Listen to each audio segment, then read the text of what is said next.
Hi friends, welcome back to my channel. ಈ video start ಮಾಡೋಕ್ಕಿಂತ ಮುಂಚೆ ನಮ್ಮ ಪಾಪುಗೆ ಯಾವುದಾದ್ರೂ ಒಂದು ಒಳ್ಳೆ ಹೆಸರು ಸಜೆಸ್ಟ್ ಮಾಡಿ ಫ್ರೆಂಡ್ಸ್. ಯಾಕೆ ಅಂದರೆ ನಾನು ಅವತ್ತೇ ಹೇಳ್ದೆ ಅಲ್ವಾ, ಡಾಕ್ಷರದಿಂದ ಬಂದ್ಬಿಟ್ಟೈತೆ ನಮ್ಮ ಪಾಪುಗೆ. ನಾನು ಅದರಲ್ಲಿ ಇಡೋಕ್ಕೆ ಹೋಗಲ್ಲ ಹೆಸ್ರನ್ನ, ನನಗೆ ಯಾವ್ದು ಇಷ್ಟ ಬರುತ್ತೆ ಅದನ್ನು ಇಡ್ತೀನಿ ಅಂತ. ಹಂಗಾಗಿ ನಿಮ್ಗೆ ಯಾವುದಾದ್ರೂ ಹೆಸ್ರು ಇಷ್ಟ ಆಗಿದ್ರೆ ಹೇಳಿ. ಅಂದರೆ ಯಾವ ರೀತಿ ಅಂದರೆ ಎಸ್ಸಿಂದ ಸ್ಟಾರ್ಟ್ ಆಗಬೇಕು. ಸಾ, ಸಿ, ಸು ಯಾವುದಾದ್ರೂ ಸರಿ ಎಸ್ಸಿಂದ ಸ್ಟಾರ್ಟ್ ಆಗಬೇಕು. ಆ ರೀತಿ ಒಂದು ಹೆಸ್ರು ಹೇಳಿ, ಕಮೆಂಟ್ ಮಾಡಿ. ಇಲ್ಲ ಅಂದರೆ ನಮ್ಮ ಸಿರಿ ಫುಲ್ ನೇಮ್ ಬಂದು ಸಿರೀಕ್ಷಾ ಅಲ್ವಾ.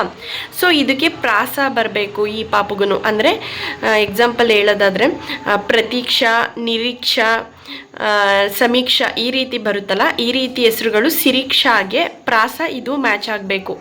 ಆ ರೀತಿ ಹೆಸರು ಏನಾದರೂ ನಿಮ್ಗೇನಾದರೂ ಗೊತ್ತಿದ್ದರೆ ಕಮೆಂಟ್ ಮಾಡಿ. ನನಗೇನಾದರೂ ಅದಿಷ್ಟ ಆಯಿತು ಅಂದರೆ ನಾನು ಅದನ್ನು ಸೆಲೆಕ್ಟ್ ಮಾಡ್ಕೋತೀನಿ. ಓಕೆನಾ? ಓಕೆ, ವಿಡಿಯೋನ ಸ್ಟಾರ್ಟ್ ಮಾಡೋಣ ಇವಾಗ. ತುಂಬ ಜನ ನಂದು ಡೆಲಿವರಿಗೆ ರಿಲೇಟೆಡ್ ಆಗಿ ಕೇಳ್ತಿದ್ರಿ ಅಲ್ವಾ, ಸೊ ಹಾಗಾಗಿ ಅದನ್ನೇ ಹೇಳೋಣ ಅಂತ ಹೇಳ್ಬಿಟ್ಟು ವಿಡಿಯೋ ಮಾಡ್ತಾಯಿದ್ದೀನಿ ಇವಾಗ. ನಿಮ್ಮ ಪಾಪು ಹುಟ್ಟಿದಾಗ ಎಷ್ಟು ವೆಯ್ಟ್ ಇತ್ತು ಅಂತ ಕೇಳ್ತಾ ಇದ್ರಿ ಅಲ್ವಾ. ನಮ್ಮ ಪಾಪು ಹುಟ್ಟಿದಾಗ 3 kg 400 ಗ್ರಾಮ್ ಇದ್ಲು. ನಮ್ಮ ಸೀರೆನೂ ಕೂಡ ಸೇಮು 3 kg 400 ಗ್ರಾಮೇ ಇದ್ದಿದ್ದು. ಇವಳು ಕೂಡ ಸೇಮ್ ಅಷ್ಟೇ ಇದ್ದಾಳೆ. ಅದೇನಾಯಿತು ಅಂದರೆ ಫಸ್ಟು ನಾನು ಲಾಸ್ಟ್ ಸ್ಕ್ಯಾನಿಂಗ್ ಮಾಡಿಸಿದ್ನಲ್ಲ ನೋಡಿ, ಆವಾಗ 3 kg 750 ಗ್ರಾಮ್ ಅಂದರೆ 3.25 kg ಇದ್ಲು. ಅದರಲ್ಲಿ 500 ಗ್ರಾಮ್ ಜಾಸ್ತಿನಾದರೂ ಆಗ್ಬೋದು ಅಥವಾ ಕಡಿಮೆನಾದರೂ ಆಗ್ಬೋದು ಅನ್ನೋ ಥರ ಮೆನ್ಷನ್ ಆಗಿರುತ್ತೆ ರಿಪೋರ್ಟಲ್ಲಿ. ಹಂಗಾಗಿ ನನಗಂತೂ ಫುಲ್ ಜಾಸ್ತಿ ಭಯನೇ ಆಗಿಬಿಟ್ಟಿತ್ತು. ಯಾಕೆ ಅಂದರೆ 3.25 kg ತೋರಿಸ್ತಾ ಇದೆ ರಿಪೋರ್ಟಲ್ಲಿ. ಅದರಲ್ಲಿ ಇನ್ನೂ ಒಂದು 500 ಗ್ರಾಮ್ ಜಾಸ್ತಿ ಆಗಿಬಿಟ್ರೆ 4 kg ಮೇಲೆ ಆಗ್ಬಿಡುತ್ತಲ್ಲಪ್ಪ, ಆಗ ಡೆಲಿವರಿಗೆಲ್ಲ ಪ್ರಾಬ್ಲಮ್ ಆಗುತ್ತೆ ಜಾಸ್ತಿ ವೆಯ್ಟ್ ಆಗಿಬಿಟ್ರೆ ಅಂತ. ಸದ್ಯ ನನ್ನ ಪುಣ್ಯ 3.25 kg ಇದ್ದಿದ್ರಲ್ಲಿ 500 ಗ್ರಾಮ್ ಕಡಿಮೆ ಆಯಿತು. ಆವಾಗ 3 kg 400 ಗ್ರಾಮಿಗೆ ಬಂತು. ಇಲ್ಲ ಅಂತ ಹೇಳಿದ್ರೆ ಜಾಸ್ತಿ ವೆಯ್ಟ್ ಎಲ್ಲ ಜಾಸ್ತಿ ಆದರೆ ನಾರ್ಮಲ್ ಡೆಲಿವರಿಗೆ ಪ್ರಾಬ್ಲಮ್ ಆಗುತ್ತೆ. ನೋಡಿ, ಮಕ್ಕಳದು ವೆಯ್ಟ್ ಜಾಸ್ತಿ ಆದರೂ ಪ್ರಾಬ್ಲಮ್ ಆಗುತ್ತೆ, ವೆಯ್ಟ್ ಕಡಿಮೆ ಇದ್ದರೂ ಪ್ರಾಬ್ಲಮ್ ಆಗುತ್ತೆ. ಆ ರೀತಿ ಒಬ್ರೊಬ್ರದ್ದು ಒಂದೊಂಥರ ಇರುತ್ತೆ. ಸದ್ಯ ನಮ್ಮ ಪಾಪುದು 3 kg 400 ಗ್ರಾಮ್ ಇತ್ತು, ಆಯಿತು, ನಾರ್ಮಲ್ ಡೆಲಿವರಿ ಆಯಿತು ನೀಟಾಗಿ.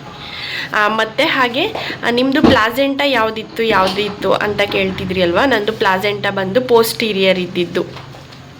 ಓಕೆನಾ? ನಮ್ಮ ಸಿರಿದ್ರಲ್ಲೂ ಕೂಡ ಪೋಸ್ಟೀರಿಯರ್ ಇತ್ತು, ಈ ಪಾಪುದ್ರಲ್ಲೂ ಕೂಡ ಪೋಸ್ಟೀರಿಯರ್ ಇತ್ತು. ಮತ್ತು ಇನ್ನೂ ಒಂದು ಸ್ವಲ್ಪ ಜನ ಇವಾಗ ಆಲ್ರೆಡಿ ನಮಗೆ ಫಸ್ಟ್ ಪಾಪು ಆಗಿದೆ, ಸೆಕೆಂಡ್ ಬೇಬಿಗೆ ಇನ್ನು ನೆಕ್ಸ್ಟ್ ಮಂತ್ ಡೇಟ್ ಕೊಟ್ಟಿದ್ದಾರೆ. ಸೆಪ್ಟೆಂಬರ್, ಅಕ್ಟೋಬರು, ನವೆಂಬರಲ್ಲಿ ಈ ರೀತಿ ಡೇಟ್ ಇದೆ, ನಮಗೆ ಭಯ ಆಗ್ತಿದೆ ಅಂತ ಎಲ್ಲ ಕಮೆಂಟ್ ಮಾಡ್ತಿದ್ರಿ ಅಲ್ವಾ. ಸೇಮ್ ನನಗೂ ಕೂಡ ಅದೇ ರೀತಿ ಫೀಲ್ ಆಗ್ತಿದ್ದು. ಫಸ್ಟ್ನೇದ್ರಲ್ಲಿ ಭಯ ಇರಲ್ಲ, ಯಾಕೆಂದರೆ ಆವಾಗ ನಮಗೇನು ಗೊತ್ತಿರಲ್ಲ ಅಲ್ವಾ, ನಾರ್ಮಲ್ ಡೆಲಿವರಿ ಯಾವ ರೀತಿ ಮಾಡಿಸ್ತಾರೆ ಮತ್ತು ಪೇಯ್ನ್ ಎಷ್ಟಿರುತ್ತೆ ಅನ್ನೋದು ನಮಗೆ ಒಂದು ಸ್ವಲ್ಪನೂ ಅಂದಾಜೇ ಇರಲ್ಲ. ಅಂದರೆ ಸಿಕ್ಕಾಬಟ್ಟೆ ಪೇಯ್ನ್ ಇರುತ್ತೆ ಅನ್ನೋದು ಗೊತ್ತು, ಬಟ್ ಎಷ್ಟು ಮಟ್ಟಿಗೆ ಯಾವ ಲೆವೆಲ್ಗೆ ಪೇಯ್ನ್ ಇರುತ್ತೆ ಮತ್ತು ಏನೇನು ಮಾಡ್ತಾರೆ ಅನ್ನೋದು ಗೊತ್ತಿರಲ್ಲ ಅಲ್ವಾ. ನನಗೂ ಕೂಡ ಸೇಮ್ ಹಂಗೇನೆ. ಫಸ್ಟ್ನೇದ್ರಲ್ಲಿ ಒಂದು ಸ್ವಲ್ಪನೂ ಭಯನೇ ಇರಲಿಲ್ಲ, ಗುಂಡ್ಕಲ್ ಥರ ಇದ್ದೆ, ಅದೆಷ್ಟು ನೋವು ಬರುತ್ತೆ ಬರಲಿ ಅಂತಲೇ ಇದ್ದಿದ್ದು. ಸೆಕೆಂಡ್ನೇದ್ರಲ್ಲೂ ಆ್ಯಕ್ಚುಲಿ ಹಂಗೆ ಇದ್ದಿದ್ದು ನಾನು. ಆದರೂ ಸ್ವಲ್ಪ ಭಯ ಇದ್ದೇ ಇರುತ್ತೆ, ಸ್ವಲ್ಪ ಜಾಸ್ತಿನೇ ಭಯ ಇರುತ್ತೆ. ಅದಕ್ಕೆ ಭಯ ಏನು ಪಡ್ಕೋಬೇಡಿ. ಏನು ಗೊತ್ತಾ, ಜಸ್ಟು ಹಾಸ್ಪಿಟಲ್ಗೆ ಹೋಗಿ ಅಡ್ಮಿಟ್ ಆಗೋ ತನಕ ಭಯ ಇದ್ದೇ ಇರುತ್ತೆ. ಅಲ್ಲಿ ತನಕ ಇರಿ, ಏನು ಮಾಡೋಕ್ಕಾಗಲ್ಲ. ದೇವ್ರ ಮೇಲೆ ಭಾರ ಹಾಕ್ಬಿಟ್ಟು ಒಂದು ಸರಿ ಹೋಗ್ಬಿಟ್ಟು ಅಡ್ಮಿಟ್ ಆಗಿಬಿಡಿ, ಆಮೇಲೆ ಏನು ಮಾಡೋಕ್ಕಾಗಲ್ಲ. ಆಮೇಲೆ ಒಂದು ಸರಿ ಅವರು ಔಷಧಿ ಕೊಟ್ಟು ಪೇಯ್ನ್ ಬಂತು ಅಂದರೆ ಆವಾಗ ನಾವು ಏನು ಮಾಡೋಕ್ಕಾಗಲ್ಲ. ನೋವು ಬಂದರೂ ತಿನ್ಕೊಂಡು ಅದಾಗದೇ ಟೈಮ್ ಕಳೆದೋಗುತ್ತೆ. ಆವಾಗ ನಮಗೆ ಗೊತ್ತೇ ಆಗಲ್ಲ ಅದು ಯಾವ ರೀತಿ ಕಳೆದೋಗುತ್ತೆ ಅನ್ನೋದೇ ಗೊತ್ತಾಗಲ್ಲ, ಆ ರೀತಿ ಮುಗ್ದೋಗ್ಬಿಡುತ್ತೆ. ಇವಾಗ ನಂದು ಹಂಗೆ ಆಗಿದ್ದು. ಏನು ಸಿಕ್ಕಾಬಟ್ಟೆ ಭಯ ಆಗ್ತಿತ್ತು ಫಸ್ಟು. ಅಲ್ಲಿಗೆ ಹೋದ್ವಿ, ಅಡ್ಮಿಟ್ ಆದ್ವಿ, ಔಷಧಿ ಎಲ್ಲ ಹಾಕಿದ್ರು, ಸಿಕ್ಕಾಬಟ್ಟೆ ನೋವು ತಿಂದ್ವಿ. ಆ ಒಂದು ದಿನ ಮುಗ್ದೋದ್ರೆ ಸಾಕು, ಒಂದು ದಿನ ಅಲ್ಲ, ಆ ಪಾಪು ಹುಟ್ಟ ತನಕ ಆ ದಿನ ಅಷ್ಟು ಟೈಮು ಮುಗ್ದೋದ್ರೆ ಸಾಕು, ಆಮೇಲೆ ಎಲ್ಲ ಮುಗ್ದಂಗೆ. ಸೊ ಹಾಗಾಗಿ ಯಾರು ಭಯ ಪಡ್ಕೋಬೇಡಿ, ಇರುತ್ತೆ, ಏನೋ ಪರವಾಗಿಲ್ಲ, ದೇವ್ರ ಮೇಲೆ ಭಾರ ಹಾಕ್ಬಿಟ್ಟು ಧೈರ್ಯ ಮಾಡಿಬಿಟ್ಟು ಹೋಗ್ತಾಯಿರಿ. ನಾನು ಹಂಗೆ ಮಾಡಿದ್ದು. ಹಾಸ್ಪಿಟಲ್ಗೆ ಅಡ್ಮಿಟ್ ಆಗೋ ತನಕ ಅಷ್ಟೇ, ಅಡ್ಮಿಟ್ ಆಗಿಬಿಡಿ, ಆಮೇಲೆ ಎಲ್ಲ ಅದ್ರ ಪಾಡ್ಗೆ ಅದೇ ನಡೆದೋಗ್ಬಿಡುತ್ತೆ ಅಷ್ಟೇ. ಹಾಗೆ ನಿಮ್ಮದು ಮೊದಲನೇ ಪಾಪುದು ಯಾವ ಡೆಲಿವರಿ ಅಂತ ಕೇಳ್ತಿದ್ರಿ ಅಲ್ವಾ. ಮೊದಲನೇ ಮಗುದು ನಂದು ನಾರ್ಮಲ್ ಡೆಲಿವರಿನೇ, ಎರಡನೇ ಮಗುದೂ ನಾರ್ಮಲ್ ಡೆಲಿವರಿನೇ. ನಾವು ಆಲ್ರೆಡಿ ಪಾಪು ಎಲ್ಲ ಹುಟ್ಟೋಕ್ಕಿಂತ ಮುಂಚೆನೇ ಮೈಂಡಲ್ಲಿ ಫಿಕ್ಸ್ ಮಾಡ್ಕೊಂಡು ಬಿಟ್ಟಿದ್ವಿ, ಅದೇನೇ ಆಗಲಿ, ಎಷ್ಟೇ ನೋವು ಬರಲಿ, ಏನೇ ಆದ್ರೂ ನಾರ್ಮಲ್ ಡೆಲಿವರಿನೇ ಮಾಡಿಸ್ಕೋಬೇಕು ಅನ್ನೋ ಥರ ಎರಡರಲ್ಲೂ ಫಿಕ್ಸ್ ಆಗಿದ್ದು.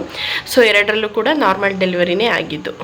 ಹಾಗೆ ನಮ್ಮ ಸಿರಿಗೆ ಅಂದರೆ ನನ್ನ ಮೊದಲನೇ ಮಗಳಿಗೆ ಎಷ್ಟು ವರ್ಷ ಅಂತ ಕೇಳ್ತಿದ್ರಿ ಅಲ್ವಾ, ನಮ್ಮ ಸಿರಿಗೆ ಆಗಸ್ಟ್ 8ಗೆ 4 ವರ್ಷ ಕಂಪ್ಲೀಟ್ ಆಯಿತು.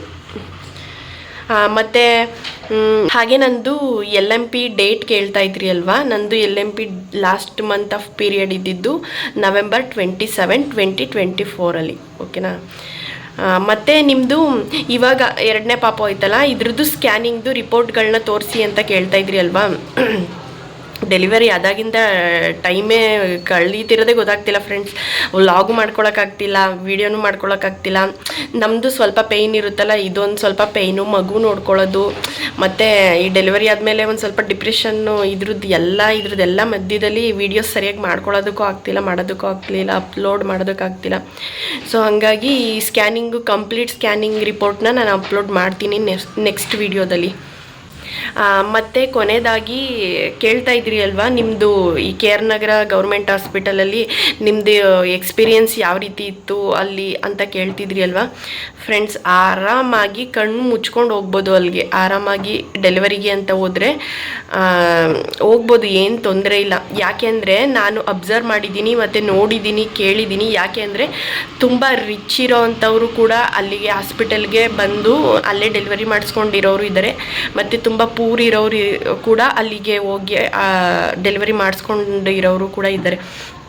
ಯಾಕೆ ಅಂದರೆ ಪರವಾಗಿಲ್ಲ, ಅಲ್ಲಿ ಆಲ್ಮೋಸ್ಟು ಮೊದಲನೇದಾಗಿ ಹೇಳೋದಾದರೆ ಈ ಲೇಬರ್ ವಾರ್ಡ್ ಬರುತ್ತಲ್ಲ, ಈ ಲೇಬರ್ ರೂಮ್ ಕಡೆ ಇರೋರು ಆಲ್ಮೋಸ್ಟ್ ಯಾವ ಡಾಕ್ಟರ್ಸ್ ಆಗಲಿ ನರ್ಸ್ಗಳಾಗಲಿ ಯಾರೂ ಬೇಜವಾಬ್ದಾರಿ ಥರ ಆಗಲಿ, ಅಸಡ್ಡೆ ಆಗಲಿ, ಮತ್ತು ಬೇಕಾಬಿಟ್ಟಿ ಆಗಲಿ ಯಾರೂ ಕೂಡ ಮಾಡಲ್ಲ.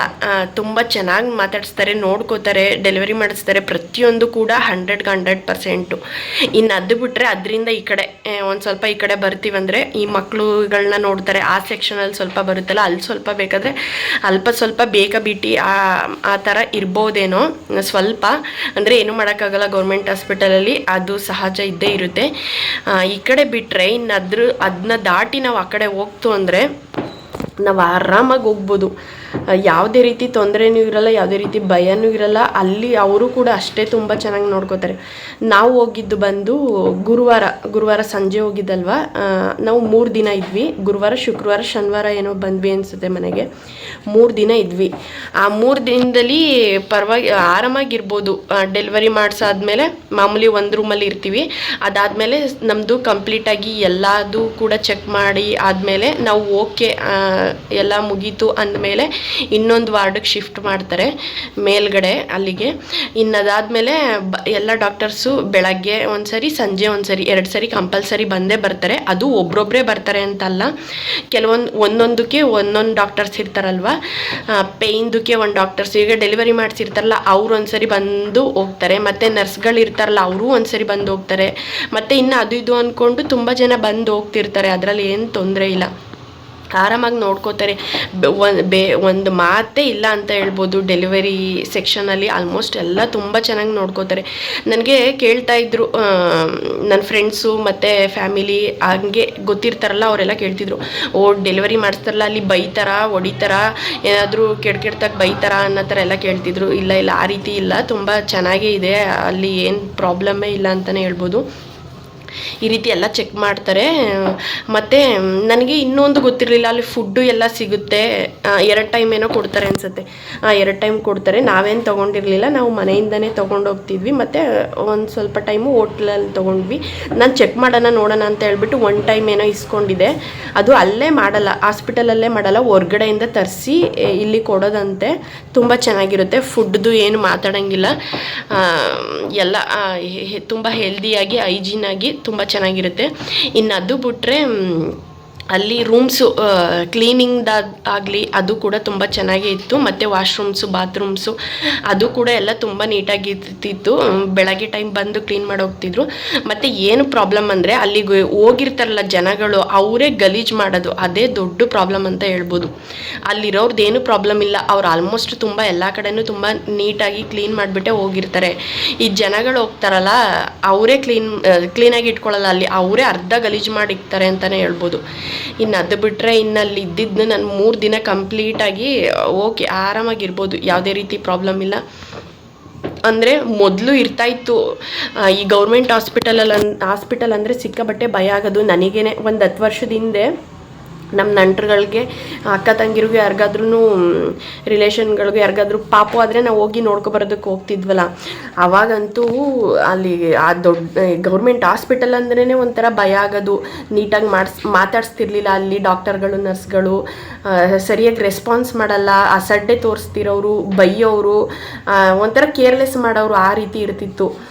ಇವಾಗ ಯಾವಾಗ ಈ ಒಂದು MCH ಹಾಸ್ಪಿಟಲ್ಲು ಇದು ಸ್ಟಾರ್ಟ್ ಆಯಿತು, ಆವಾಗಿಂದನೂ ಕೂಡ ಇಲ್ಲಿ ಆಲ್ಮೋಸ್ಟು ಎಲ್ಲ ಕೂಡ ತುಂಬ ಚೆನ್ನಾಗಿದೆ.